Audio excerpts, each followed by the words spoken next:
আমরা উৎসব পালন করি বটে, কিন্তু উৎসবের সঙ্গে সঙ্গে আমরা অন্যায়টাও পালন করতে ব্যস্ত হয়ে পড়ি। আমি যখন মন্দিরে গিয়ে ভগবানকে প্রণাম করি, আমি মনে মনে চিন্তা করি ভগবান আমার প্রণামটা দেখতে পাচ্ছে, আমি যে প্রণাম করলাম প্রণামটা দেখতে পেল। শুধু তাই নয়, আমি যে ভগবানের কাছে গিয়ে মন্দিরে গিয়ে আমার মনের দুঃখের কথাটা ভগবানকে বললাম, ভগবান আমার মনের দুঃখটাও শুনতে পেল, আমার মনের দুঃখটাও জানতে পারলো। আচ্ছা, আমি যদি মন্দিরে গিয়ে ভগবানকে প্রণাম করি, ভগবান যদি আমার প্রণামটা দেখতে পায়, তাহলে আপনি বলুন, আমি যখন মন্দির থেকে নেমে গিয়ে আমার ছেঁড়া চপ্পলটা রেখে দিয়ে পরের ভালো চপ্পলটা চুরি করে নিয়ে পরে পালিয়ে যাই, ভগবান কিন্তু আমার জুতো চুরি করাটাও দেখতে পেল। ভগবান যদি আমার প্রণামটা দেখতে পায়, আমার চপ্পল চুরিটাও দেখতে পাবে। আমাকে দুটোরই ফল নিতে হবে। কর্ম তোমার ভালো হলে ভাগ্য তোমার দাসী, হৃদয় তোমার ভালো হলে ঘরেই মথুরা কাশী। তোমাকে ছুটে যাওয়ার দরকার নেই কোথাও, তুমি শুধু কর্ম ভালো করে যাও। তুমি যদি ভালো গাছ লাগাও, ফল তুমি এমনি ভালো পাবে, তোমাকে এর জন্য বিশেষ কষ্ট করতে হবে না। ভগবান নিজে মুখে স্বীকার করেছিলেন, ভক্ত মোরে খাওয়াইলে তবে আমি খাই, ভক্ত মোরে না দিলে মই উপবাসে যাই। ভক্ত মোর মাতা পিতা, ভক্ত মোর গুরু, ভক্ত ভালোবেসে আমায় ডাকে বাঞ্ছা কল্পতরু। বল, যদি ভক্ত না দেয় তাহলে আমি খাই না, আর যদি দেয় তবে খাই। আচ্ছা, তাহলে যে ভক্তের দেওয়ার ক্ষমতা আছে কিন্তু দেয় না, তখন আমি কোথায় যাব? যার ক্ষমতা নেই সেটা হলে আমায় দিল না, কিন্তু যার ক্ষমতা ছিল আমাকে দেওয়ার, তারপরেও একটা নকুলদানা একটু জল দিয়ে দিল, তখন আমি কোথায় যাব? বলে প্রকৃত কথাটা হচ্ছে, আমি তো ভক্তের কাছে ভাত ডাল তরি তরকারি সবজি এগুলো খাওয়ার জন্য যাই না, আমি ভক্তের কাছে ভক্তিটা গ্রহণ করার জন্য যাই। সে আমায় কতটা ভালোবাসে তা চেনার জন্য তার কাছে আমি যাই। গৃহে বা বনেতে থাকো, হা গৌরাঙ্গ বলে ডাকো, নরোত্তম মাগে তার সঙ্গ। আমি যেখানেই থাকি, দিন শেষে একটি বার দুফোঁটা চোখের জল দিয়ে আমি যদি তার চরণটা জড়িয়ে ধরতে পারি, এতেই আমার জীবনের সর্বশ্রেষ্ঠ কল্যাণ।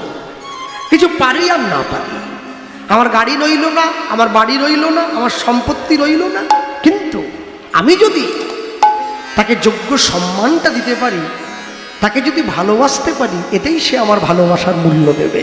হ্যাঁ, আশ্চর্য কি জানেন, পুরীধামে গিয়ে জগন্নাথ দেবকে দর্শন করে, ঠিক আমি না বলবো না, দুপুরবেলা জগন্নাথ দেবের প্রসাদ কিনে খায় আনন্দবাজারে, আর সন্ধেবেলায় সমুদ্রের ধারে ঘুরে ঘুরে ক্যাকড়া ভাজা কিনে খায়। তুমি যদি পুরীতে গিয়ে ভেটকি মাছের চপ কিনেই খাবে, তুমি পুরী গেলে কেন, বাড়িতে বসে খাও। বাঙালিরা এত নির্বোধ হয়ে গেছে, বাঙালির এই সামান্য বোধটুকু নেই যে কোনো তীর্থস্থানে গিয়ে কোনোদিন আমিষ খেতে নেই। তীর্থস্থানে গিয়ে আমিষ খেলে তীর্থস্থানের মহিমা নষ্ট হয়ে যায়, এই বোধটুকু নেই। পুরী, নবদ্বীপ, বৃন্দাবন, গয়া, কাশী, মথুরা, কেদারনাথ, বদ্রীনাথ, অমরনাথ তীর্থস্থানে যখন যাবেন, তীর্থস্থানে গিয়ে কোনোদিন আমিষ খাবেন না, এতে তীর্থস্থানের মহিমা সম্পূর্ণরূপে লঙ্ঘিত হয়ে যায়। হ্যাঁ, তীর্থস্থানে যেতে হয় ভগবানের চরণ দর্শন করার জন্যে। তীর্থস্থানে ভগবানকে নিয়ে ছ্যাবলামো করতে যাওয়া উচিত নয়। ভালো না লাগে যাবেন না, কিন্তু গিয়ে ভগবানকে উপহাস্য করবেন না। মনে রাখবেন, যে সকল বাবা মায়েরা বসে আছেন এখানে বা দাঁড়িয়ে আছেন, আপনারা চাইলেই আপনাদের বাড়ির ছেলেকে ডাক্তার, ইঞ্জিনিয়ার, উকিল, ব্যারিস্টার তৈরি করতে পারেন, কিন্তু আপনারা চাইলেই আপনাদের বাড়ির ছেলে মেয়েদেরকে গৌর ভক্ত, কৃষ্ণ ভক্ত তৈরি করতে পারবেন না। ভক্ত হওয়া বড় শক্ত। পণ্ডিত রয়েছে বসে, গাছের ফল গাছে রয়েছে, বৃন্ত পড়েছে খসে। হ্যাঁ, চাইলেই কি তৈরি করা যায়? চাইলেই তৈরি করা যায় না। যত যত পিতামাতা রয়েছে সবাই চায় আমার ছেলেটা শিক্ষিত হোক, আমার ছেলেটা বড় উচ্চ শিক্ষিত হবে, অনেক বড় চাকরি করবে, অনেক বড় ব্যবসা করবে, কিন্তু সকল বাবা মা চায় না যে আমার ছেলেটা, আমার বাড়ির সন্তান যেন প্রকৃত কৃষ্ণ ভক্ত হতে পারে।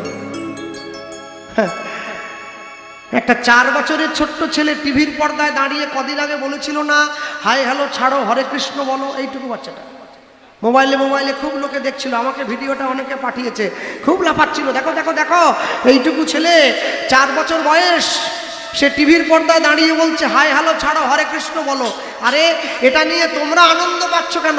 4 বছরের ছেলে হরে কৃষ্ণ বলে, আর 80 বছরের বুড়ো সে পাড়ার মোড়ে বসে তাস খেলে, সে হরে কৃষ্ণ বলে না।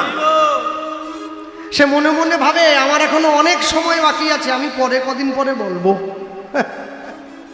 মনে রাখবেন, জীবনটা মানবদেহের জীবনটা হচ্ছে কচু পাতায় জলের মতো।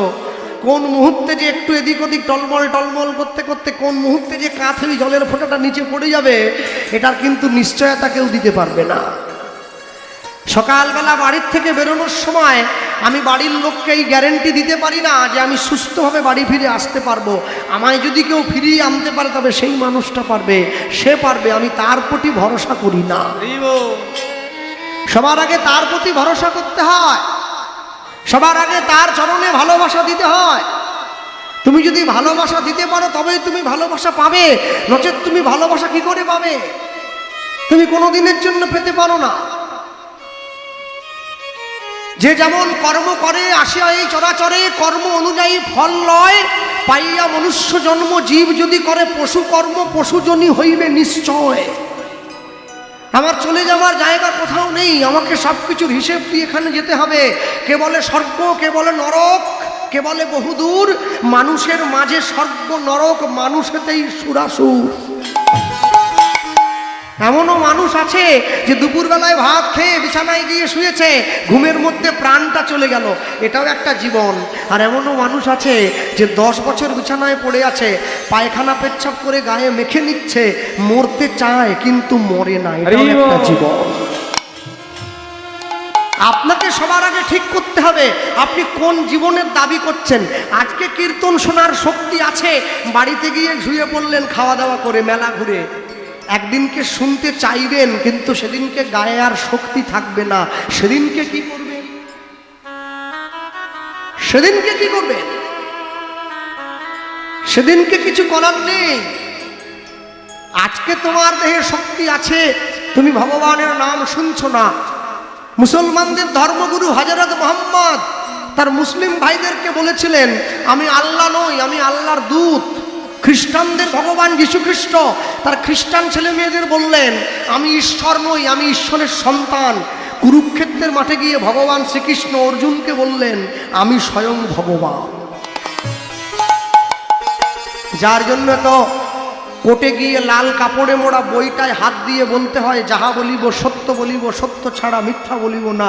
ওটা কোরআন নয়, ওটা বাইবেল নয়, শ্রীমদ্ ভগবত গীতা। কেন? তারা কোর্টে গীতা রেখেছে, ওরা কি আমার মতো অল্প শিক্ষিত মানুষ নাকি? তারা জানে গীতায় হাত দিয়ে কেউ যদি মিথ্যে কথা বলে তাহলে ইহজগতের কোর্টে সে মুক্তি পেয়ে গেলেও ভগবানের আদালতে তার জন্য বিচারটা তোলা থাকবে। ঠিক সময়ে গিয়ে বিচারের ফলটা তাকে নিয়ে নিতে হবে।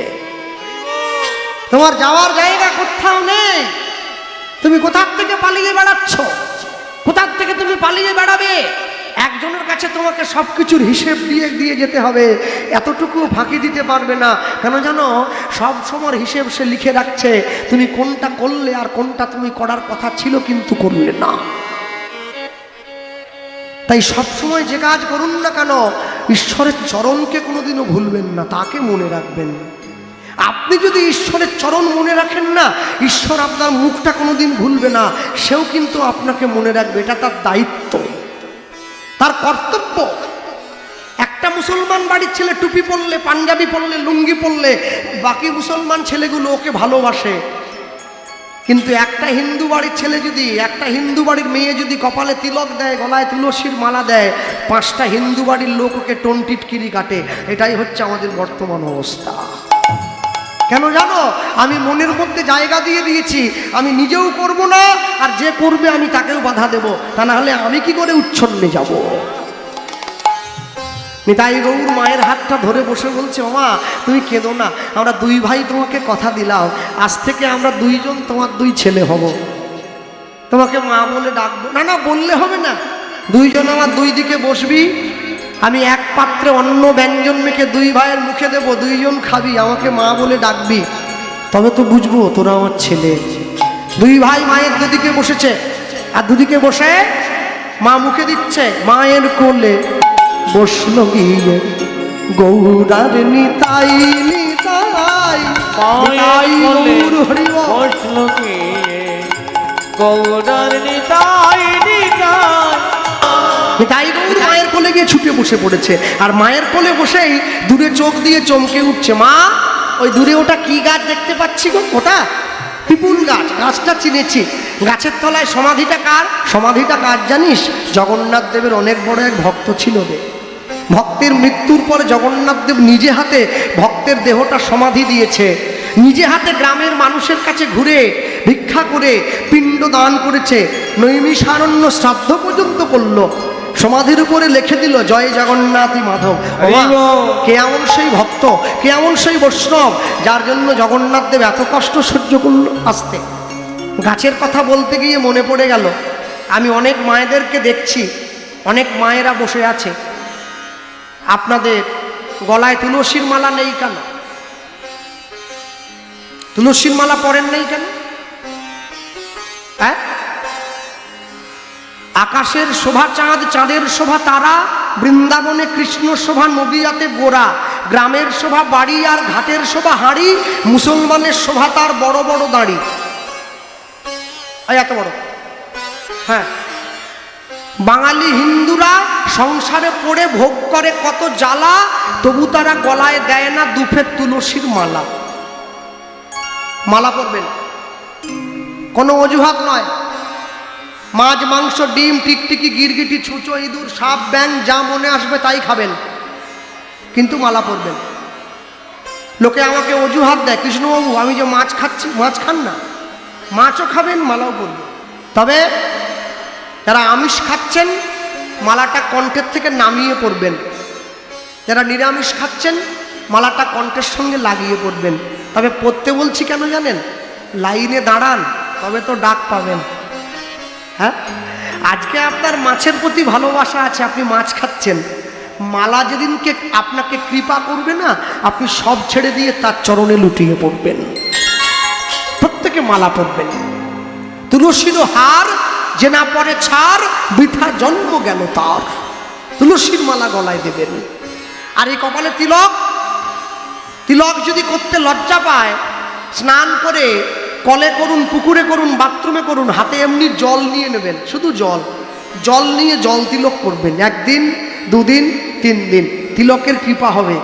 তারপরে মাটি দিয়ে করতে ইচ্ছে হবে, হোক না, আজ হোক বা কাল হবে। হ্যাঁ, মানুষের সঙ্গে প্রেম করলে প্রেম কমে যায়, ভগবানের সঙ্গে প্রেম করলে প্রেম বেড়ে যায়। কেন বলছি জানেন? আগে তো আমি জল তিলক করতাম, যখন স্কুল কলেজে পড়তাম, লজ্জা করতো খুব, জল দিয়ে তিলক করতাম।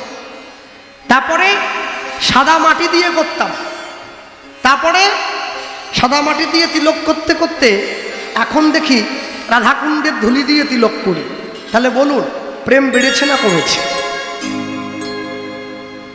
আজকে যখন আপনাদের এখানে আসছিলাম, ওই নদিয়াতে যে গৌরাঙ্গ সেতু আছে নবদ্বীপে, গৌরাঙ্গ সেতু পেরোনোর পরে টাকা দিতে হয়, 10 টাকা টোল ট্যাক্স লাগে। হ্যাঁ, আমি যেই গাড়ির কাজটা খুলে 10 টাকা ধরাতে গেছি, যে লোকটা টাকা নেওয়ার জন্য ছুটে এসেছে ও আমাকে চিনে গেছে। বলে, আপনি গোপাল কৃষ্ণ পাল না? বলে, হ্যাঁ। হরে কৃষ্ণ। আলে আপনি হরে কৃষ্ণ বললেন? বলে, সবসময় তো বলা হয় না, তবু আপনাকে দেখে একবার বলা হয়ে গেল। আমি মনে মনে ভাবছি এতেই আমার লাভ। ও যদি আমাকে উপহাস্য করেও বলে, তবু কৃষ্ণ নাম তো বলেছে, এতেই হয়। যাকে দেখিলে মুখে আসে কৃষ্ণ নাম, জানিবে সেই বৈষ্ণব, তাকে করিবে প্রণাম। মুচি হইয়া সূচি হয় যদি কৃষ্ণ ভজে, সূচি হইয়া মুচি হয় যদি কৃষ্ণ ত্যাজে। হ্যাঁ, হরিসভায় দাঁড়িয়ে ঝাঁটা বাঁ দিকে কেন রাখবো, জুতো ডান দিকে কেন রাখবো, স্মৃতির সিঁদুর কেন টেরা করে পরবো, একে তত্ত্ব কথা বলে না, একে তত্ত্ব কথা বলে না। তত্ত্ব কথা কোনটা জানেন? যা শুনলে আমার জীবনের রাস্তাটা উন্মোচিত হবে, যা শুনলে আমি গুরু গোবিন্দের পথে যেতে পারবো, তাকে তত্ত্ব কথা বলে। যা শুনলে আমার চোখে জল আসবে, তাকে তত্ত্ব কথা বলে। আমি যখন মনে ভাবি একা একা বসে, আমি তো সারা জীবন সংসারের জন্য কেঁদেছি, ছেলের জন্য কাঁদলাম, মেয়ের জন্য কাঁদলাম, স্ত্রীর জন্য কাঁদলাম। কই, আমি তো কোনোদিন নিতাই বলে কাঁদিনি। কই, আমি তো কোনোদিন কৃষ্ণ বলে কাঁদিনি। কই, আমি তো কোনোদিন গৌর বলে কাঁদিনি। যদি কৃষ্ণ বলে কাঁদতে পারতাম, সংসারের জন্য আমাকে কাঁদতে হতো না। আমি ভগবানের নামে কাঁদতে পারিনি বলেই আমাকে সংসারের জন্য কাঁদতে হচ্ছে। ভক্তমণ্ডলী, ভক্তিমতী মায়েরা, এত সুন্দর মনুষ্য দেহ পেয়েছেন, এত সুন্দর মনুষ্য জীবন পেয়েছেন। 80 লক্ষ জনই ভ্রমণ করে 4 লক্ষ বার মানব জন্ম। স্থাবর 20 লক্ষঞ্চ নবলক্ষঞ্চ জলজা, কৃমিনাং রুদ্র লক্ষঞ্চ 10 লক্ষঞ্চ অন্ডজা, পশুর নাঞ্চ 30 লক্ষঞ্চ চতুর্লক্ষঞ্চ মানবা। এই যে 80 লক্ষ জনই ভ্রমণ করে 4 লক্ষ বার মানব জন্ম, তা এত সুন্দর জন্মটাকে কি শুধু শুধু চলে যেতে দিচ্ছেন? এত সুন্দর দেহ পেয়েছেন, কৃষ্ণ ভজনের দেহ, গৌর ভজনের দেহ, এত সুন্দর হরি নাম বলার মতো মুখ, এত সুন্দর দুটো চোখ দিয়েছে ভগবান তার বিগ্রহ দর্শন করার জন্যে, সব কিছু নষ্ট করে দিলেন? না না না না, সংসারে থাকবেন, সংসার করবেন, সব কিছুর মধ্যে দিয়ে তাকে স্মরণ করবেন, তবে তো সে আপনার মুখে হাসি ফোটাবে। ঈশ্বর যদি চায় আপনাকে কেউ দুঃখ দিতে পারবে না, আর ঈশ্বর যদি না চায় আপনি যতই সুখে থাকার চেষ্টা করুন না কেন, সুখ আপনি পাবেন না। হ্যাঁ, ভক্তমণ্ডলী, ভক্তিমতী মায়েরা, নিতাই গৌর মায়ের কাছে গিয়ে বসেছে। মা বলছে, জানিস আজ থেকে 150 বছর পূর্বে এই নীলাচল গ্রামে একজন ক্ষত্রিয় বাড়ির ব্রাহ্মণ বাস করত, যে ব্রাহ্মণের নাম ছিল সুমতি ব্রাহ্মণ। অমা, ব্রাহ্মণ কি করত? ব্রাহ্মণ কি করতো জানিস? ব্রাহ্মণ মানুষের ঘরে ঘুরে ঘুরে পুজো করতো না, মানুষের দরজায় ঘুরে ঘুরে ভিক্ষা করত। আমার দাদু বলতেন, এই সমাজে যে মানুষের মুখে হরিনাম হয়, যে মানুষের মুখে কৃষ্ণ নাম হয়, যে মানুষের মুখে ভক্ত বৈষ্ণবের কথা হয়, যে মানুষের মুখে পুজো পাঠ হয়, সেই মানুষ যদি বিড়ি তিরঙ্গা তামাক গুটকা সিগারেট শিখর বিমল কাটা খৈনি খায়, ওকে মুখ বলেনি, ওকে বলে ভাগাড়। তুমি কীর্তনও করবে, তুমি বিড়িও খাবে, দুটো একসঙ্গে হয় না? তাহলে তফাৎ কি রইল? আপনি আচরি ধর্ম জীবেরে শেখায়, আপনি না আচরিলে ধর্ম অপরে শেখানো না যায়। আগে নিজেকে আচরণ করতে হবে। যে হরিনাম সংকীর্তন গাইছে, যে ভগবানের কথা বলছে, সবার আগে তাকে আহার শুদ্ধি আনতে হবে, গুরুচরণে ভক্তি আনতে হবে, তবে তো আমার মুখের কথায় লোকের কাজ হবে, নাহলে আমার কথা কেউ গ্রহণ করবে না, কেউ করবে না। ভক্তমণ্ডলী, মাতৃবর্গ, এই সুমতি ব্রাহ্মণের সংসারে তার স্ত্রীর নামটা শাস্ত্রে পাওয়া যায় না, কিন্তু এই ব্রাহ্মণের সংসারে একটা ছোট্ট ছেলে ছিল, যে ছেলেটার নাম ছিল মাধব। ব্রাহ্মণ পাড়ায় ঘুরে ঘুরে ভিক্ষা করত। যে প্রকৃত সাধু হয়েছে, গেরুয়া পোশাক পরে, বড় দাঁড়ি আছে, বড় জটা, সংসার করেনি। প্রকৃত সাধু কোনোদিন 5 বাড়ির বেশি ভিক্ষা করে না, পাক আর না পাক। যে প্রকৃত বৈষ্ণব হয়েছে, স্ত্রী পুত্র পরিবার কেউ নেই, মঠে মন্দিরে থাকে, মাথায় ন্যাড়া, মাথায় শিখা আছে, প্রকৃত বৈষ্ণব কোনোদিন 21টা বাড়ির বেশি ভিক্ষা করবে না। আর যে প্রকৃত ভক্ত হবে, যে ভগবানকে প্রকৃত অর্থে ভালোবাসবে, যার ঘরে স্ত্রী পুত্র পরিবার থাকবে, সেও কোনোদিন 21টা বাড়ির বেশি ভিক্ষা করবে না। মাধব দাসের বাবা ভিক্ষার ঝুলিটা কাঁধে নিয়ে ভিক্ষা করে, গ্রামের গ্রামে ঘুরে, যা পায় তাই দিয়ে জগন্নাথের সেবা দেয়, 3 জনে মিলে প্রসাদ পায়। আজকে সকালবেলায় ভিক্ষার ঝুলিটা কাঁধে নিয়ে ভিক্ষা করতে বেরিয়েছে। আমি দিন ভিখারি, নাই করি, নাই করি, আমায় একটি পয়সা দাও, আমি দিন ভিখারি, উলুধ্বনি, নাই করি, আমার একটি পয়সা দাও। আমি দিন ভিখারি, নাই করি, নাই করি, আমার একটি পয়সা দাও। আমি দিন ভিখারি, নাই করি, আমার একটি পয়সা দাও। মানুষের দরজায় গিয়ে দাঁড়ালো।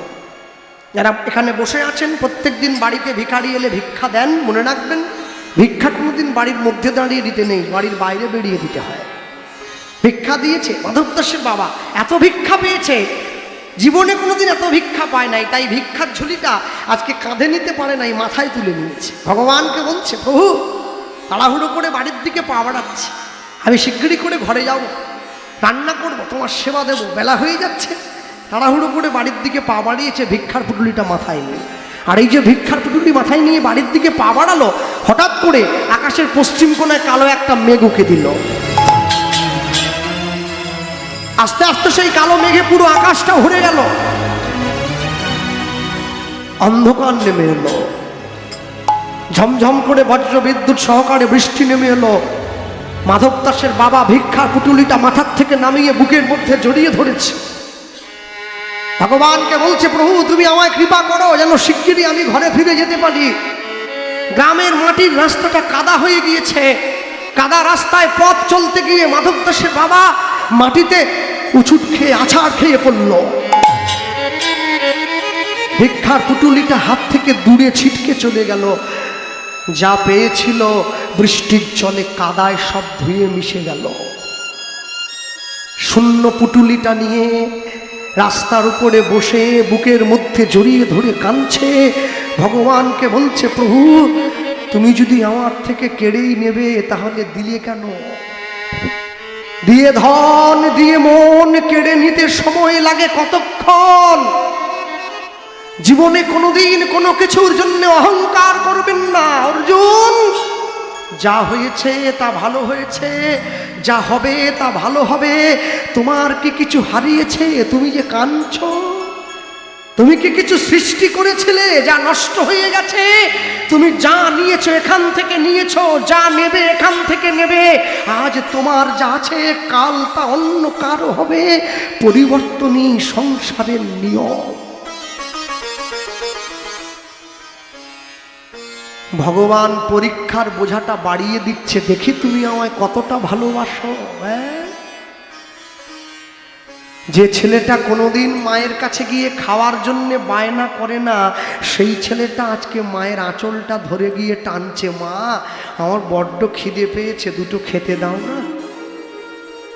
মাধু দাসের মা মাধুকে বলছে, মাধব তোর বাবা তো এখনো ভিক্ষে করে আসেনি, তোর বাবা এলেই আমি তোকে খেতে দেব। কিন্তু মা আমার যে বড্ড খিদে পেয়েছে। না না, যে করে আমার আশ আমি করি তার সর্বনাশ। আচ্ছা, এখানে যে কজন বসে আছেন একজনও কেউ হাত তুলে বলতে পারেন, বাবা গোপালকৃষ্ণ ভগবান আমার সর্বনাশ করেছে? মুখস্থ বিদ্যায় বলা কথা। হ্যাঁ, ভগবান কারো সর্বনাশ করেনি। যে করে আমার আশ আমি করি তার সর্বনাশ নয়। প্রকৃত কথাটা কি জানেন? যে করে আমার আশ আমি করি তার তমনাশ। তম মানে অন্ধকার, অন্ধকার মানে পাপ, পাপ মানে মায়া। তার মায়াটাকে দূর করে দেই, তবু যদি সে না ছাড়ে মোর পাশ, আমি করি তার 6 পুত্রকে বিনাশ। কাম ক্রোধ লোভ মোহ মদ মাশ্চর্য ষড়রিপু, তবু যদি সে না ছাড়ে মোর পাশ, আমি দেই তাকে বনবাস। যে তোমার শরণ লয় তার বাঞ্ছা পূর্ণ হয়, কৃপা করে দেহ মোরে বৃন্দাবনবাসী। নম নম তুলসী কৃষ্ণ প্রেয়সী।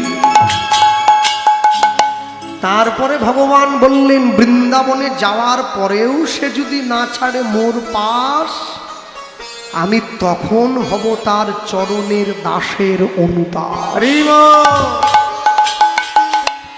ভগবানকে পাওয়া কি এত সোজা?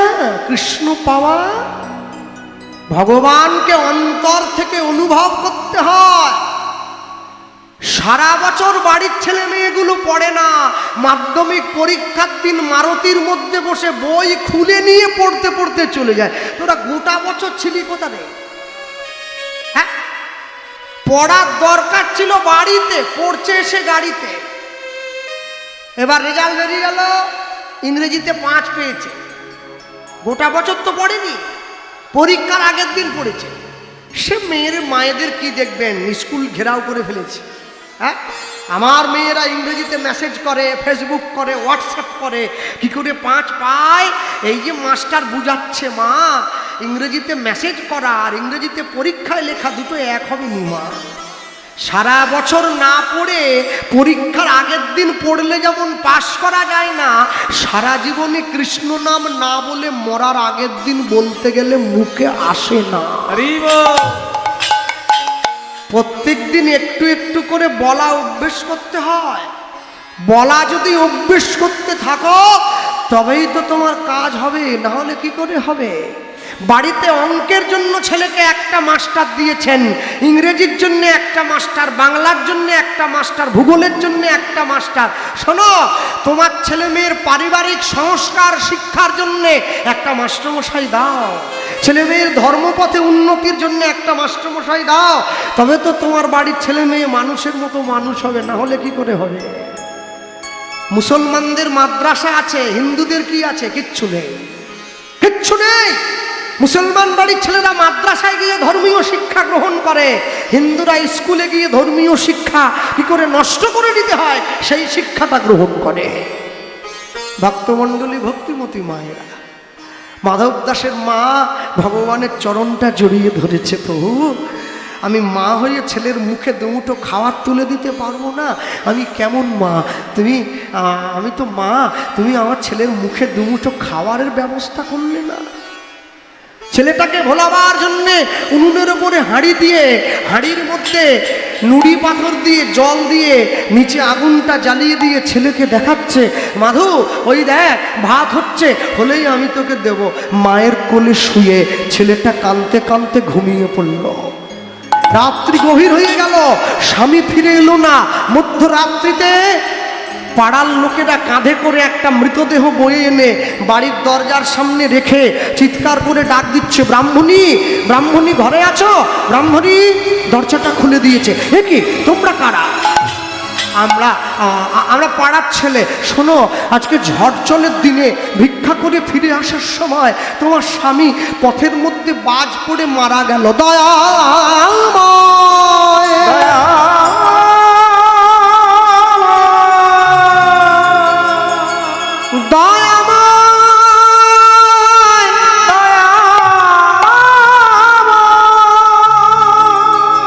ছুটে গিয়ে ভগবানের মন্দিরে আছাড় খেয়ে পড়েছে, আমি কোনোদিন তোমার সেবা ত্রুটি করি নাই, আমি কোনোদিন তোমার অযত্ন করি নাই, তবে কেন আমার জীবন থেকে আমার একমাত্র অবলম্বন তুই কেড়ে নিলে? ছোট্ট ছেলেটা ছুটে এসে মায়ের চোখের জলটা উছিয়ে দিয়েছে। মা তুমি কেঁদো না, আমি তো তোমার ছেলে, তোমার সঙ্গে থাকবো। সন্তানের প্রথম কর্তব্য কি জানেন? সন্তানের প্রথম কর্তব্য বাবা মায়ের চোখের জলটা মুছিয়ে দেওয়া। মা তো সেদিনও কেঁদেছিল সন্তান ভাত খেতে পারে না বলে, আজও তো মা কাঁদছে সন্তান মাকে দুমুঠো খেতে দেয় না বলে। নিজের ছেলে মেয়েটা, ছেলেটার মুখে দুমুঠো আহার তুলে দেওয়ার জন্যে মা কি করলো? জমিদার বাড়িতে ভগবানের মন্দির পরিষ্কারের কাজ নিয়েছে। মন্দির পরিষ্কার করে মন্দিরে ভগবানকে মালা গেঁথে পরায়, সন্ধেবেলা আঁচলটা পেতে দাঁড়ায়, আর জমিদার মশাই দুটো আটার রুটি মায়ের আঁচলে ছুঁড়ে দেয়। মা একটা রুটি নিয়ে গিয়ে ঘরে নিজের ছেলেকে খাওয়াবে, আরেকটা তুমি নিজে খাবে। ভগবানের মন্দির পরিষ্কার করছে, ভগবানকে বলছে, প্রভু তুমি আমায় দুঃখ দাও, তুমি আমায় কষ্ট দাও, কেন জানো? দুঃখ যদি পাই আমি তবেই তো তোমায় ডাকবো, সুখ পেলে তো আমি তোমায় ভুলে যাব। জীবনে যত দুঃখ পাবো তোমার কথা আমার মনে পড়বে, জীবনে যত সুখ পাবো আমি তোমায় ভুলে যাব। ভগবানের মন্দির পরিষ্কার করছে, ভগবানকে বলছে আমি যেন তোমার নামটা ছাড়া না হয়ে যায়।